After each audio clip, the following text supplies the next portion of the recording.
So here we're asked to expand a function using binomial series. Like some of the other ones we've looked at, binomial series is just a special case of a power series where we happen to know what the coefficient should be.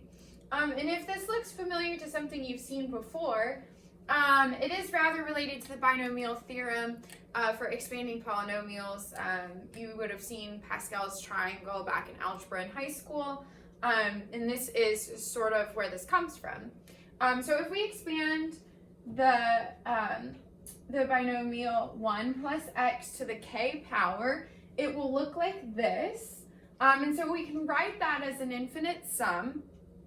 And in the special case that k is a natural number, meaning a positive integer, then this looks exactly like the binomial theorem where we have n choose k as our coefficients. However, that's not always the case that we have k being a positive integer. In fact, in this example, we don't have k being a positive integer. So we need to be careful about writing it this way because combinations don't really make sense if you don't have positive integers to work with. However, this binomial series will work with non-positive integers. And that's what we'll look at in this example. So first, let's rewrite our function so that we can actually use this binomial series expansion. So our function f of x is 1 over 1 plus x quantity squared. And we can always rewrite this as 1 plus x to the negative 2 power. And so here, when we're going to expand this, we have 1 plus x, which is nice, and then our k ends up being negative 2. So when we expand this, it will expand to 1, and then negative 2, so minus 2x, plus negative 2 times negative 2 minus 1 over 2 factorial x squared, and then we can keep doing this. I'll do it for one more term.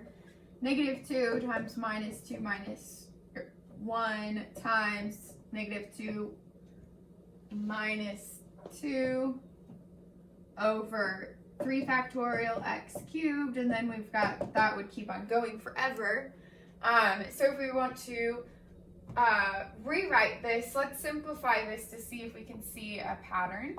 And we get 1 minus 2x, and then the 2 factorial will divide out this 2 here, and so we've just got a negative 1 times negative 3, and so that's plus 3x squared.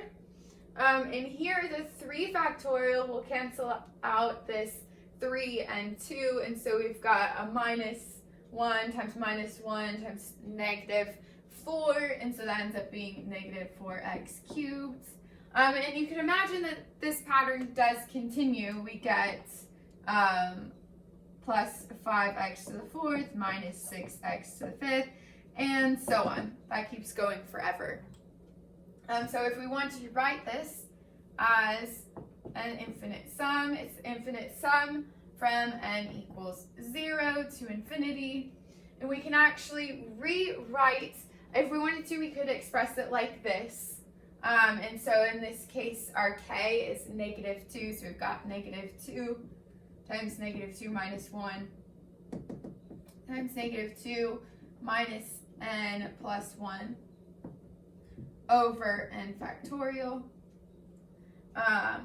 x to the n. Or if we wanted to simplify what we figured out here about the pattern, we could write the infinite sum from n equals 0 to infinity. We need negative 1 to the n to show that this is alternating. And then my coefficients are just this n plus 1 x to the n. And this would also give us this expansion here. So here we've used binomial series to expand this fraction into an infinite sum.